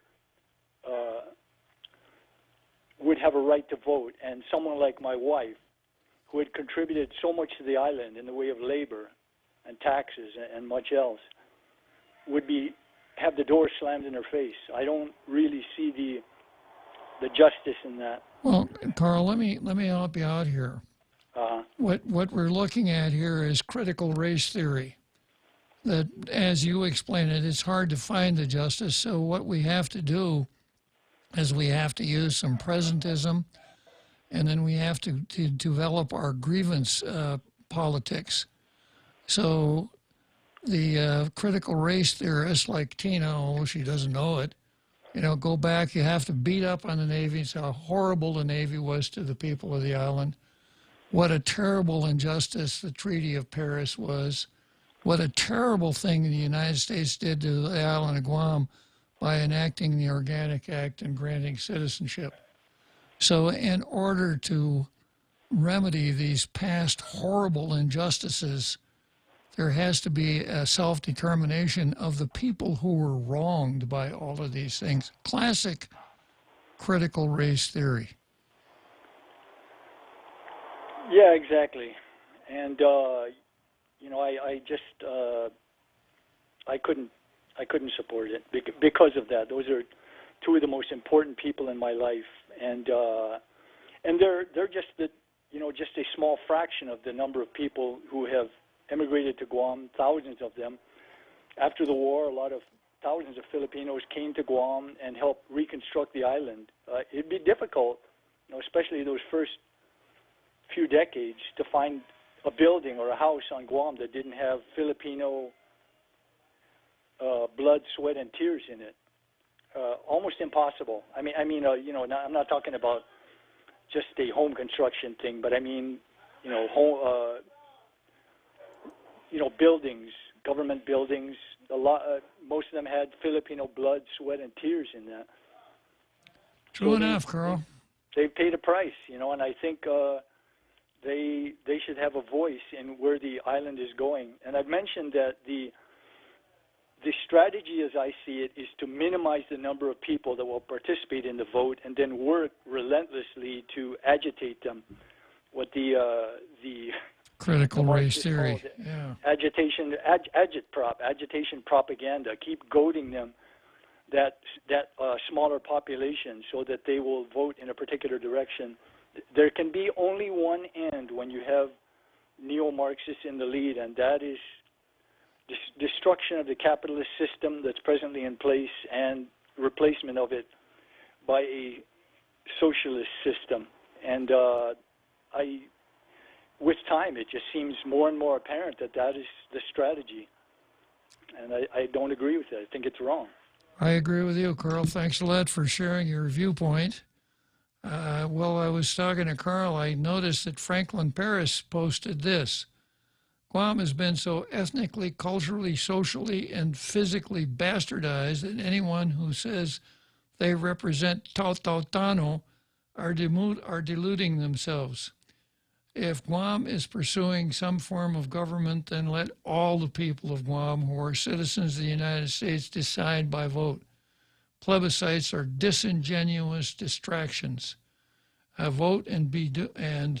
Be done with it. Yeah. He corrected himself later. Yeah, he did.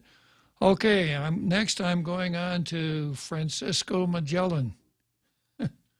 Good afternoon, Mr. Magallanes. Hey, Uncle Bob, how you doing? It's actually Rudy Magallanes. I'm sorry. I'm sorry. I got you mixed up with your great grandfather, I guess. Yeah, he is.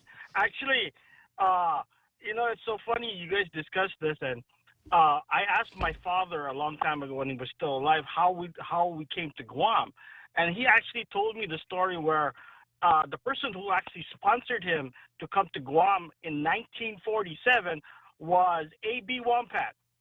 Wow. Did this have anything to do with taxi dancers, I wonder? No, he came here because, of course, way back when, he was, wanted to come to Guam to help out because A.B. Wampat asked him if he would like to help out build Guam. So he said, of course, yes, he was, a young man. So he came down here, and after he was sponsored, he came down here in 1947. And as you know, like you told the folks, that the Organic Act came, and then that's when he became a U.S. citizen. Well, it's when he became a U.S. permanent resident, not a citizen, Rudy. Yeah. I'm sorry. Yeah. I'm sorry. What? But later on, I just wanted to ask. I just wanted to see if that was true or not. And what I did was that I did search on the internet and so forth to Ancestry.com, and it does prove that my father came here by a boat in 1947, and then when he went back to the Philippines and came back to Guam again, it said that he was a U.S. citizen on the same ship that came back to Guam. Well, here's what happened. In 1950, the Immigration and Naturalization Service promulgated a rule called the Rule of Lawful Admission. And the rule of lawful admission, or the presumption of lawful admission, was that any person who was not a U.S. citizen, who was here in a legal status, but not on certain kinds of contracts, became eligible to apply for permanent residence. And that was Camp Rojas and that whole thing.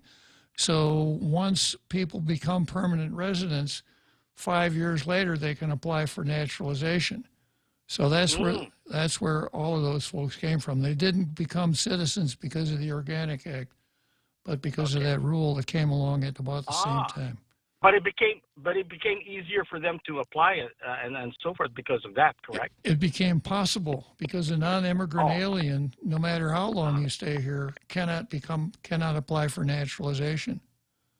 Okay. So with that in mind, what Mr. Brown said regarding the original people who were here on the island before the Organic Act, does that make my father be able, or his family have ties to Guam, as in I can vote for the plebiscite and say, fuck you guys, or sorry, you guys don't make sense? No, you wouldn't be able to vote because you didn't gain citizen because of the enactment of the Organic Act. You had, yeah. Even though he was here since 1947? Even though he was here since 1947. Even though his great-great-great-great-great-great-great-great-grandfather was here in 1521, he still couldn't. But it would have been so cool to have a Magellan vote in the plebiscite. Wouldn't it? Oh, yeah, I know that would be so cool. My father even, to make story short, my father even knew, knew how to speak Chamorro and so forth like that, because he's been here for so long before he passed away. Mm-hmm. He even knew Bordallo when he used to work at Ricky's Auto, and also the Martinez family when at the ice plant and so forth, because we used to live in Anigua. And then, of course, all the Calvos and Triple Jones brothers and so forth, because he used to work for them before he became the chief mechanic for Pan American World Airways. Wow. Yeah, that's pretty interesting, Rudy. So, Rudy, are you a regular tailgater? Yes, I am. I listen to you, and also I go on Ray's show in the morning, and I talk to him, because we were classmates before. Okay, well, good for you. Well, I really appreciate your call, Rudy, and it's nice to meet a historical figure like, somebody whose ancestor actually, quote, discovered this island. Yeah, well, like I said, the name Magallanes in English is Magellan. Right. I named actually my son Hernando Magallanes, which in English is Ferdinand Magellan. Ah. Very good. Okay, Rudy, nice talking to you. Thank you, Uncle Bob. Hold on.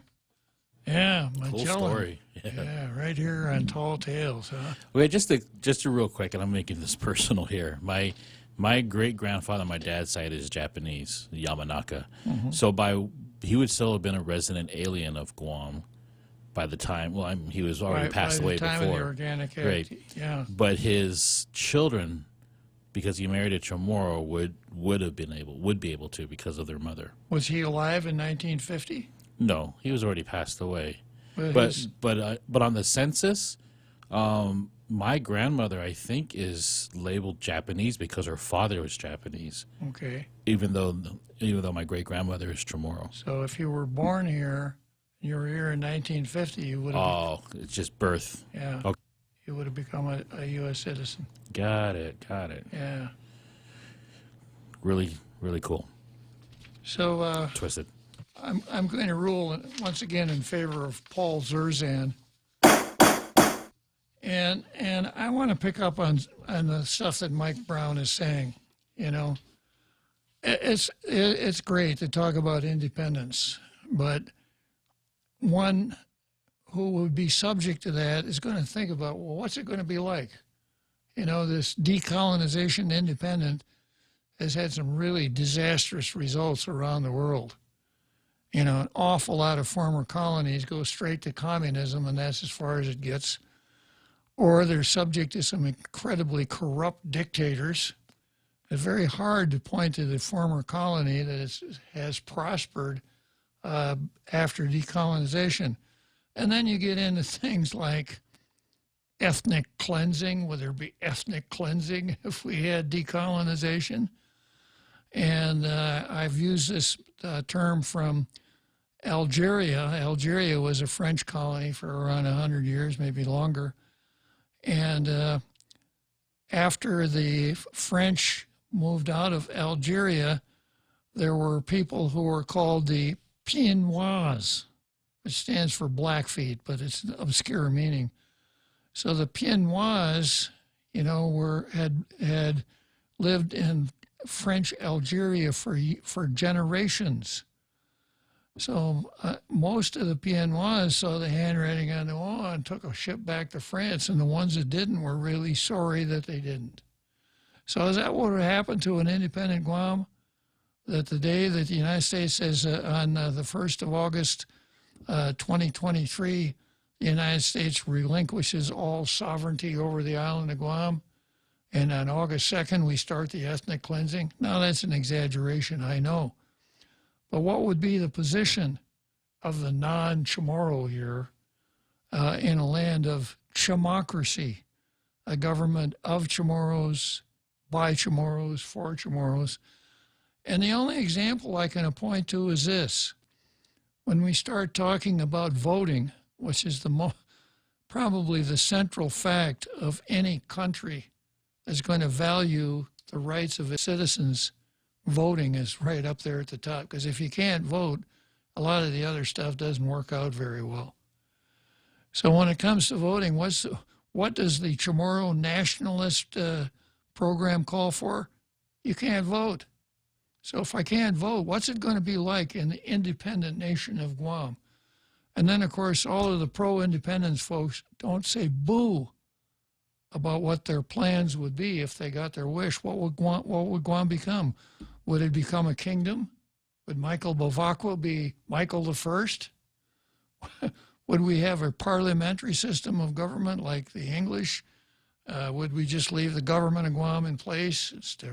You know, just too many questions. And if you want me to support something, you can't be like Jim Moylan and his "we need more competition in hotels" when he said that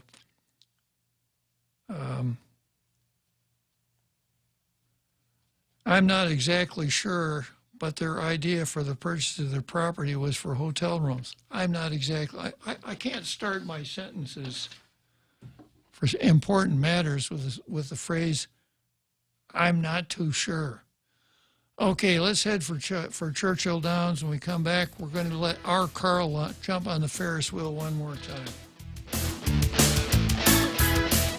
Top End Pest Control is who you call for all your pest control needs. Got a problem with roaches, ants, spiders, rodents, fleas, ticks, termites? No problem. They do it all. Top End Pest Control is a service-disabled, veteran-owned small business and HubZone certified. Serving Guam since 2012. Call them today for a quote, 487-5657, or email topendpest@gmail.com. Check them out on Facebook at Top End Pest Control and give them a like. Top End Pest Control for all your pest control needs. Busy week? Mezcla Bistro in Tumon has you covered. Let us take the worries out of your dinner meal planning. Check out our daily specials or enjoy some of your local favorites. Plus, receive a free kids meal with each adult dinner entree purchased Monday through Thursday. Call 969-2652 for more information or to make a reservation at the Grand Plaza Hotel in Tumon. And don't forget, Jack Larimer is live every Saturday night. Mezcla Chamorro Fusion Bistro, a true taste of Guam.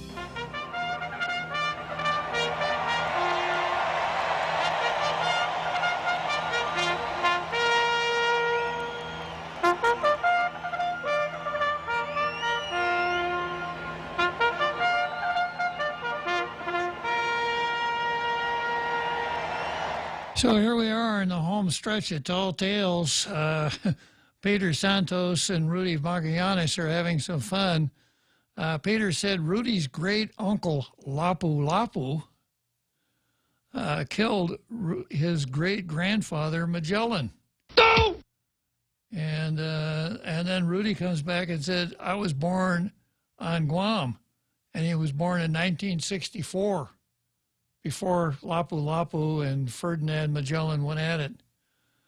And then Peter said, I was referring to the fact that Filipino chief Lapu Lapu killed Magellan. Yeah. And I've told this story before, but my distant cousin, Paul Klitzkie, was in the National Guard when Roosevelt called the National Guard to federal active duty in September of 1940. In the fall of 1941, Paul and his unit shipped out for the Philippines. Paul got to the Philippines on the day after Thanksgiving, 1941. Great timing. He died in a Japanese prison camp a couple years later. He did the Bataan Death March and the whole thing. Wow. But ironically, the ship that he was on sailed from San Francisco to Honolulu to Guam to Manila. So Paul was here in 1941. Before you. Yeah, before me, before Tina and all these other folks, right? So I suppose I should be able to pull rank on them, right? Okay, let's see if I can find the most dangerous man in Churchill Downs running around doping the horses, probably, right, Carl? Hey, Bob. Thanks for letting me back on again. I appreciate it. Yeah, I neglected to mention something about one of Mike Brown's thoughts in his letter, and that's that idea that, we really have nothing. I mean, people that want to maintain the relationship with America really have nothing to worry about, because most of the people he's talked to, especially the older Chamorros, they are for maintaining the relationship. But the more I look at it, the more I think about it, and the more I watch what's happening on Guam, that is really naive. Because what is happening, my mom's generation and her 9 siblings and the thousands of other Chamorros that were here during the occupation, they're dying off. These are the people that have been through a horrible experience, and they appreciate personal freedom. The younger generations are being indoctrinated in our schools through such things as, the critical race theory they're now incorporating into government-run schools, this 1619 project. All that stuff is being put into curriculums from elementary all the way through university. So the Guam that we see today is not going to be the same Guam as we see in 5 years. I can guarantee that, based on what we're seeing in the mainland. And that is strategic.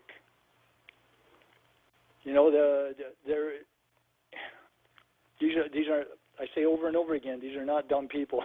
They're intelligent people, and you have to take your your opponents very seriously, because not to, it can be very, it can lead to not good results. But anyway, that's something I neglected to mention when I called the first time. Okay. Yeah, you're absolutely right. So many things have changed, and I remember when the change began, and people my age or a little younger, which is almost everybody I know, were saying, I don't like the way things are going. I feel kind of sorry for my grandchildren, figuring it's going to take, but no, they're changing. The change is occurring very rapidly, and the rate of change is increasing. Like the American Medical Association is bought into the whole critical race theory deal. Yeah. And another thing to consider is this idea that's often presented that because it's non-binding, it doesn't matter. It's no big deal. But even that is naive. It does matter, because even if it is restricted to just Chamorros and enough people enough resentment is built so they vote for terminating the relationship with America, that result will be taken around in the United Nations for whatever good that will do. Well, it'll be the real people of Guam don't want to have anything to do with this relationship. And it'll be taken to Congress, and it'll be taken to TV, and exactly it'll be the old man biting a dog. People of Guam want freedom, etc. So it'll be used as more agitation propaganda, and that's my concern. Anyway, Bob, thank you very much. I appreciate it. Yeah, okay, Carl, you're welcome. So, yeah, it is, although it's not binding on anyone, and no one has ever explained what would happen if Congress said, yes, Guam should be, or yes, we're not talking about Guam, we're talking about Chamorro self-determination, not Guam self-determination. So is Congress then going to say, we're really sorry about all the bad things we did to Chamorros, and we're going to recognize Chamorros as the owners of the island of Guam? I just can't see it. I can't see the logic in any of the post-rhetoric stuff.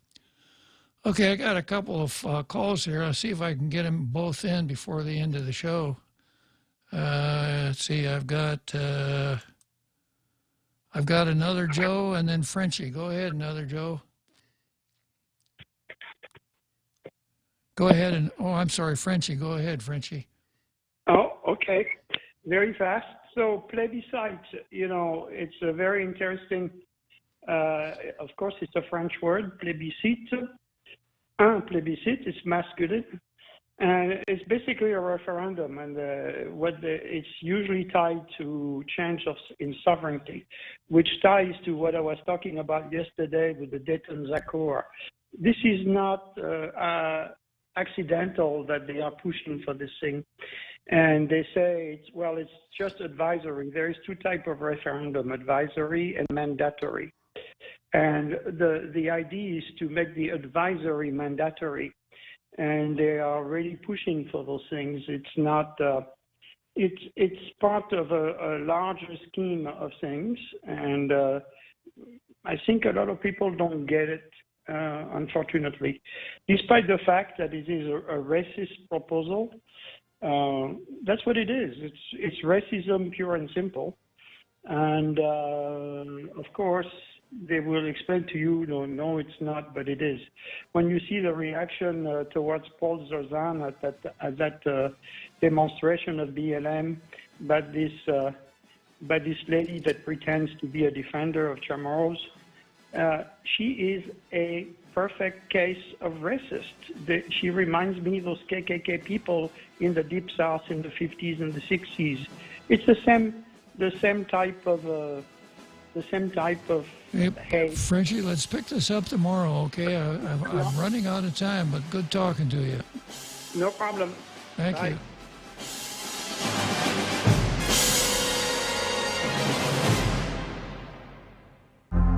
The Point is KUSG, Hagåtña, Guam, 93.3 FM and 104.3 HD3.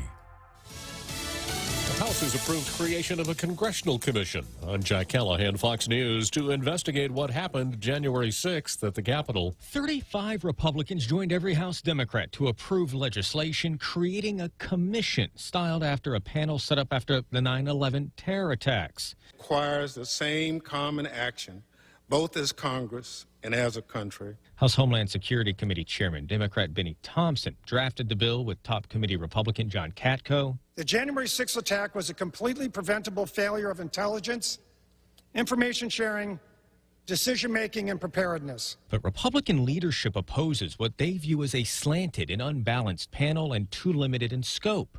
It's raising doubt the commission can advance in the 50-50 divided Senate. Fox's Jared Halpern. The Centers for Disease Control's guidance that the fully vaccinated don't need to wear their masks any longer still does not apply to members of the House. They voted down a Republican-sponsored resolution yesterday to lift their own mask mandate. Congressman Brian Mast, who's been fined for not wearing a mask, telling Fox's The Ingram Angle it's not about the science. They don't care about if they're right. They only care about being in control. Amazon says its workers can shed their masks at work next week if they wear stickers to show they've been vaccinated. Ohio Congressman Jim Jordan telling Fox News Primetime. So the same company that's going to require you to wear a sticker to work is opposed to having people show ID to vote. Amazon insisted workers show ID to vote in a union election in Alabama last month. The State Department says Secretary of State Blinken and the Russian foreign minister had a frank discussion yesterday in Iceland on how far apart the two countries are diplomatically ahead of a potential summit meeting.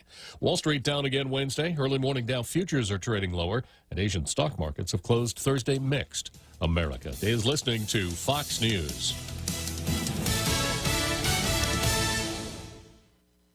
Jason in the House, the Jason Chaffetz podcast. There is always someone doing something stupid somewhere. Dive deeper than the headlines and the party lines as I take on American life, politics, and entertainment. Join me, Jason Chaffetz, every Wednesday as I shed light on the news and make some predictions along the way. You never know who will drop in. Subscribe now on foxnewspodcast.com or wherever you download podcasts. Connect to Fox News Audio on the Fox News app. Listen to hear your favorite hosts like Brian Kilmeade, Jimmy Fallon, and Guy Benson standing up for what's right, live and via podcast. Just click listen, then swipe right and hear the latest news updates on your time. And scroll down to hear the latest podcasts from Fox News. And it's even easier to listen in the car with Apple CarPlay and Android Auto. Get programming alerts and notifications. Fox News Audio is on the Fox News app. The voices America trusts. Download it now. Israel's Prime Minister Benjamin Netanyahu has vowed to press on with the military offensive in Gaza in response to the continuing rocket attacks and in the face of international pressure to declare a ceasefire. Pressure coming from the UN, the EU, and regional powers. Netanyahu, however, remained in a fighting mood, talking about Hamas. There are only two ways that you can deal with them. You can either conquer them, and that's always an open possibility, or you can deter them. And we are engaged right now in forceful deterrence. Hamas striking out again, southern and central Israel in the rocket fire. Fox's Greg Palcott, the deputy chief of Hamas, says he expects a ceasefire agreement within a day.